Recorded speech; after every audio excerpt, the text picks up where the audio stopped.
of that matter for the benefit of the settlement and the understanding and the clarity that the national community quite properly deserves. I have observed that many in the society have very glibly commented upon those issues. Many have rendered opinions. Many have devised all manners of theories. Some have even castigated, condemned, and criticized others in all of this.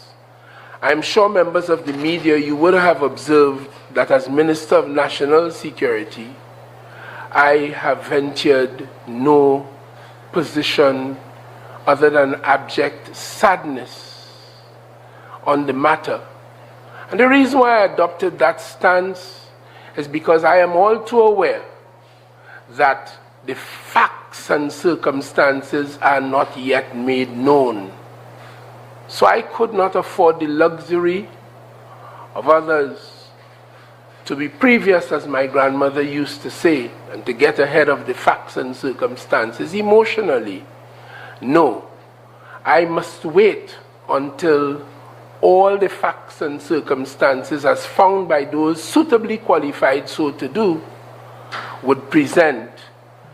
And it is then that sensible positions ought to be taken. And it is in this regard, and following the mandate of the chairman of the National Security Council, the National Security Council, led by the Prime Minister, it is his mandate and the committee's mandate, actually, that we put this three-man committee together, or three-person committee together, to have a look at the facts and circumstances of the matter. So today, we formally announce the existence of this committee, and it is to be led, chaired by Mr. Roosevelt Bruce, a former chief fire officer who was enlisted in the fire service on the 1st of January in 1990 and served all up and through the ranks, 1980, sorry, and served all up and through the ranks from firefighter in 1980 when he started, through the ranks of fire sub-officer, fire substation officer, fire station officer, assistant divisional through divisional fire officer, deputy chief fire officer, and then on to the top slot in the capacity as chief fire officer. Mr. Bruce would have had training in brigade, international brigade command, international division command. He would have qualified himself in project management, and he has a certificate in policy development. He would have trained at the Louisiana State University in explosive incident countermeasures. He would have attended the Joint Services Staff College, where he attained qualification in management studies, and of course with the Pan American Health Organization, had himself certified in mass casualty management, and later on here locally in emergency care and management. Mr. Bruce's skills include executive management, bomb technician disposal skill, safety officer, emergency medical technician, and fire safety training. Mr. Bruce will chair this three-man committee as they look at the facts and circumstances of the horrific incident that we have traversed so far this morning. The other member of that team is a Mr. Kurt Cadet, who would have worked for 45 years in the energy sector, with the last 29 years being dedicated to health, safety, security, and environment concerns, which we know as HSSE. He, at the moment, is chairman of the Occupational Safety and Health Authority of Trinidad and Tobago. He would have, from 2020 to the present, functioned as a coach in the area of health and safety, providing consultancy, incident investigation, health and safety training for a number of companies across Trinidad and Tobago, particularly in the energy sector. And of course, between September 2020 and August of 2024, he was the HSE consultant for the demolition of the site that was PowerGen company at, in Woodbrook here in Port of Spain. And of course, with a serious background, as I said, in incident management. He is, of course, board certified in safety, safety among safety professionals. He has training in process safety. He has training as a senior investigator in root cause analysis. And of course, he has training from the Ansul Fire School, and he would have trained in dealing with dry chemical handheld portables and other kinds of things. Emergency management training as well. So Mr. Cadet joins in this three-man team, and of course, there may be issues that would require some legal input or legal understanding, and therefore we have asked Ms. Ashti Mahabir of the Office of the Attorney General, a well-qualified attorney at law, to join in this team to provide any legal support that might be deemed necessary along the way. So ladies and gentlemen of Trinidad and Tobago, and you more particularly members of the media, it is part of the government's response to that which happened on the 16th, the public disquiet and concerns that have been raised. The government thought it fit through this committee to approach this matter and to determine the facts and circumstances so as to quell and to resolve the public disquiet and concerns that would have risen out of it. And therefore, at this juncture, I would like to share with you the mandate that is before this committee. It is to make such findings, observations, and recommendations arising out of its deliberations that may be deemed appropriate regarding the following objectives: to inquire into the precise facts and circumstances surrounding the response of the Trinidad and Tobago Fire Service to the fire that occurred at number 8 Fafan Street, Arima, on the said Monday, the 16th of December, 2024, which resulted in the loss of lives of MP Morris Julian and her 2 children, and injury to others who thankfully were spared death. To examine generally the policies, procedures, and practices and conduct relating to the report of an outbreak such as the fire. To inquire specifically into the operations of the Arima Fire Station and the Tunapuna Fire Station on the said 16th of December 2024, including an assessment of the complement of fire officers at these stations with the availability of firefighting equipment and resources such as water, vehicles, and of course personnel. To examine arrival and departure logbooks and other records to ascertain the precise time at which the fire was reported to the Trinidad and Tobago Fire Service, and the time at which the Trinidad and Tobago Fire Service arrived at the scene of the incident and commenced its operations. To provide a comprehensive breakdown of the steps, decisions, and actions undertaken by the Trinidad and Tobago Fire Service from the time of their arrival at the scene of the incident and during the operations to put out or to bring the fire under control. To determine what safeguards were employed by the Trinidad and Tobago Fire Service in the fulfillment of its mandate to save and protect life and or property in that particular fire event.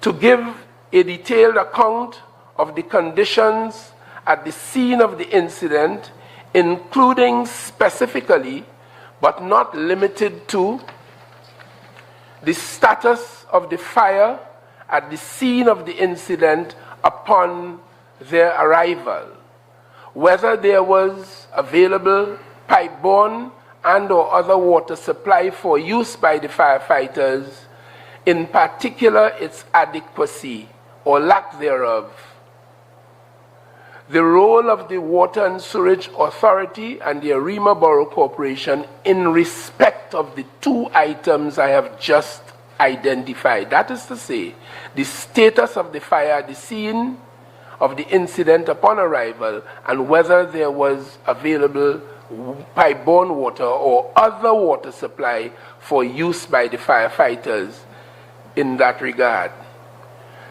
Also, to inquire into reports issued by the Trinidad and Tobago Fire Service, WASA, the Trinidad and Tobago Police Service, the Trinidad and Tobago Forensic Science Center, the Trinidad and Tobago Electricity Commission, the National Command Center, and the Strategic Services Agency, in particular, as that might relate to CCTV footage that might assist in this fact-finding exercise. To solicit information from such persons who may be able to provide first-hand and or eyewitness accounts of the circumstances and or activities which transpired on the said Monday, the 16th of December, 2024. To examine all other material circumstances leading up to and surrounding the fatal incident on that said date that led to the fatalities earlier described. And finally, to prepare a comprehensive written report on its findings, observations, and recommendations arising out of those deliberations. There, ladies and gentlemen, is the mandate of this three-man team as so mandated by the National Security Council. And therefore, it falls to me, on behalf of all of us, to present these letters of engagement to the respective committee members so as to formally engage them in this very important inquiry. Thank you very much. I would like to ask Mr. Chairman, Mr. Roosevelt Bruce, to present this video, instrument of appointment. It's very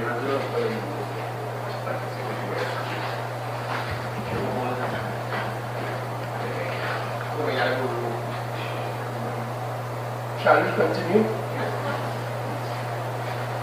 Mr. Third Cadet,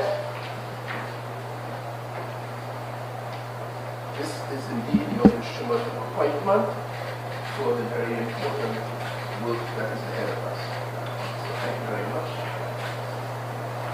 Ms. Ashti Mahabir, thank you very much. This is your letter of appointment for the very important work that lies ahead of you. Thank you very much. And I would, of course, like to take this opportunity to thank these citizens of Trinidad and Tobago for affording us their time, their training, their skills, as we, the people of Trinidad and Tobago, seek to find answers to the matter that I have earlier traversed. Ladies and gentlemen of the media, with these matters now behind us, I will make myself available for any questions in relation to this. And I thank you for so putting. Thank you.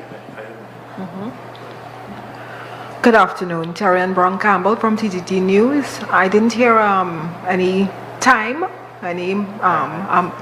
given. Thank you very much. In light of the circumstances, we have asked the committee to report in 2 weeks. And that was the mandate of the National Security Council. And that has been made known in a previous briefing to the members. Thank you very much. Good afternoon, Chancellor Ven, Guardian Media. What authority does the committee have to compel public servants and anyone else to give them information? It is merely a fact-finding exercise, and it is public business. And as far as we are aware, there are no legal or constitutional impediments to this. This has been done many times before in Trinidad and Tobago, and we do not anticipate any difficulty.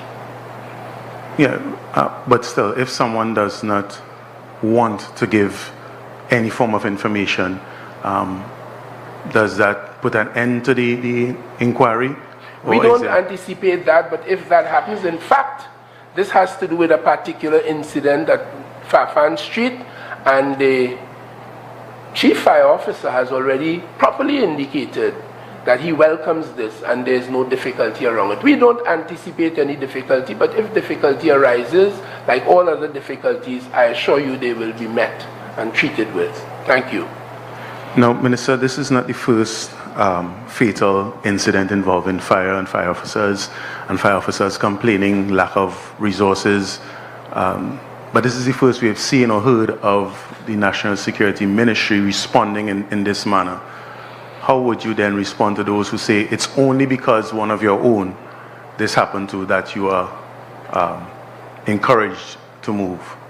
I would not be surprised at a question like that coming, but I would say to it that this, for obvious reasons, has caused serious public disquiet.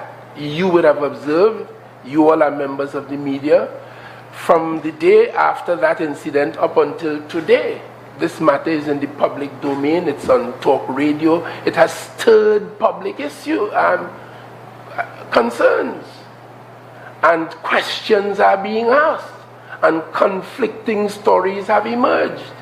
And we believe that the public is entitled to know the facts, particularly since it involves this very public matter and a public person. So I would dismiss the fact that this is purely because it's one member of parliament. But really it is to address public concerns and disquiet and to get accurate answers. So those of us who have to pronounce upon it, who have to deal with it, and others who would like to pronounce upon it, for one reason or the other, would do so from a position of facts rather than emotionalism or just mere conjecture. Now, I understand that 2 of the 3 members are retirees. Right?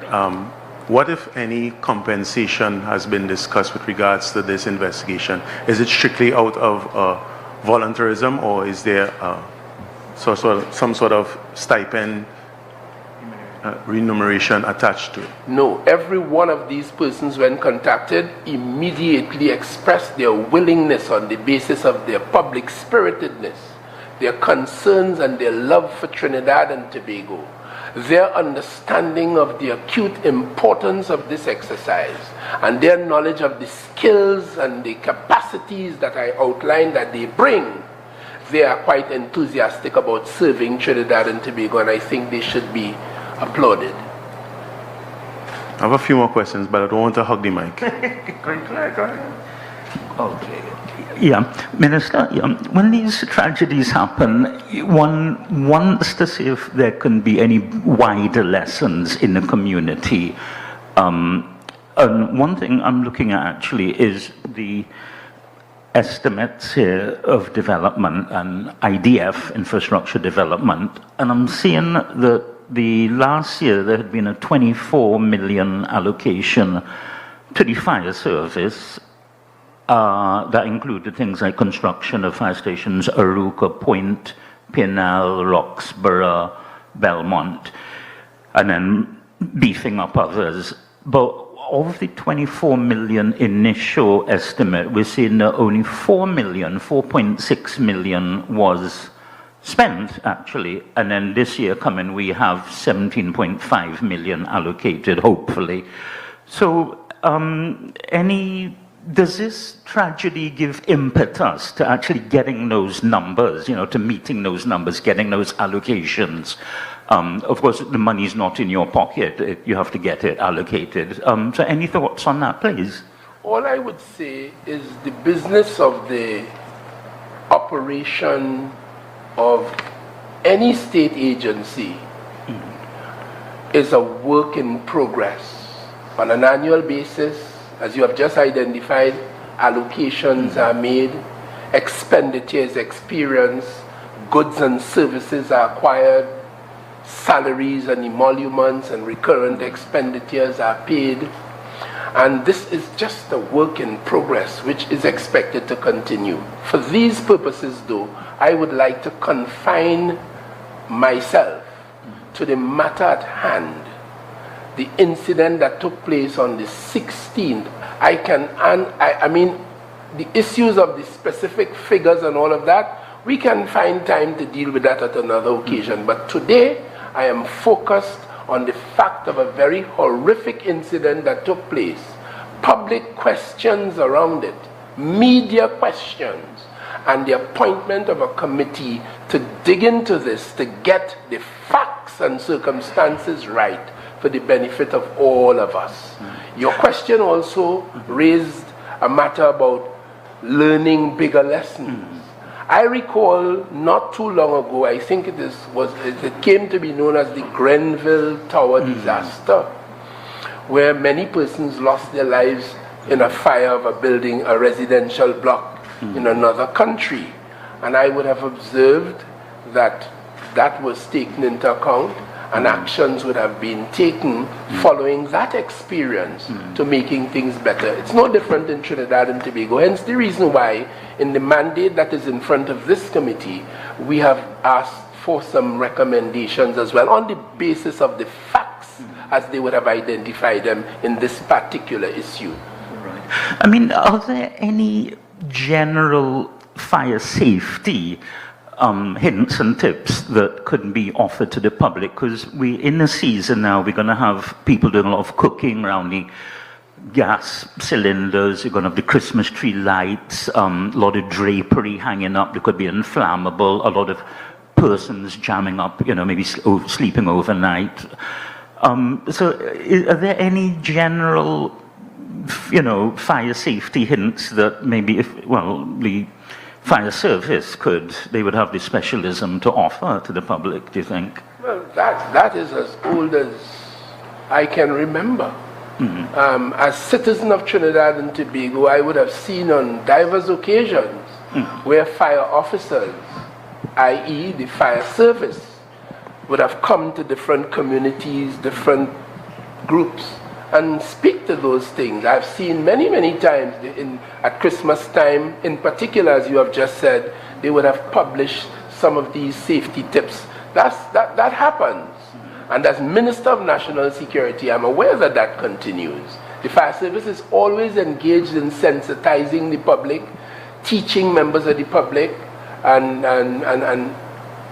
putting us in a place where we become more sensitive to some of the issues that might be harmful to us if we were not as sensitized as they have sought to make us. So yes. Hi, Minister Hines, Gregory McBurney from Trinidad Newsday. You mentioned just now the public disquiet and the amount of conversation that this incident would have stirred in the public. I know you said you've given the committee a 2-week timeline. What happens after the 2 weeks? Can we expect, how soon after can we expect that the contents of this report will be made public?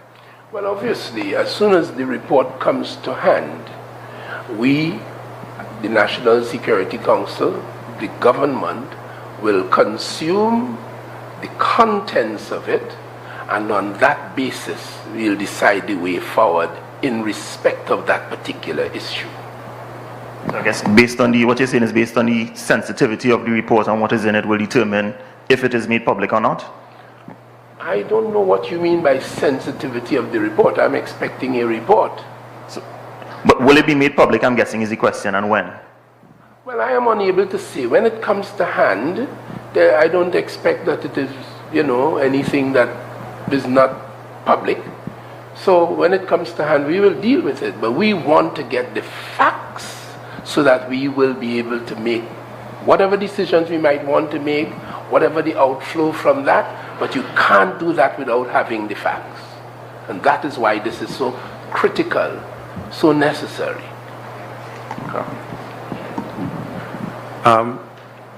This inquiry is one of many we would have seen over the years when tragedy happens, commission of inquiry, fact-finding missions.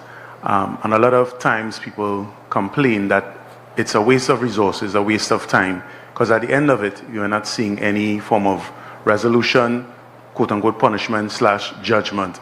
At the end of this, what do you expect to come out of it? What type of changes do you anticipate may come out of this? And what lessons has the Ministry of National Security learned out of this tragedy? Well, when the report comes, then the question of lessons for national security will become more relevant. The fire service and national security, more generally, we have a mandate under the law, under the Constitution, and we are pursuing those on an ongoing basis.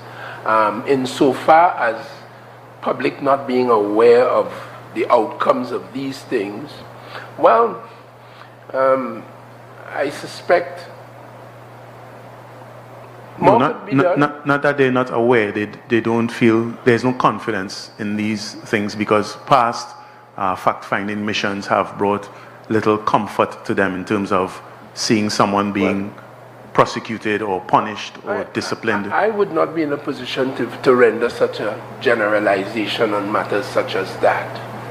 I know we had an incident in the Parliament in 1990, and as Minister of National Security, I give you the assurance a lot of improvement in the security of those precincts have taken place on account of that. So I am not in a position to say what you have said.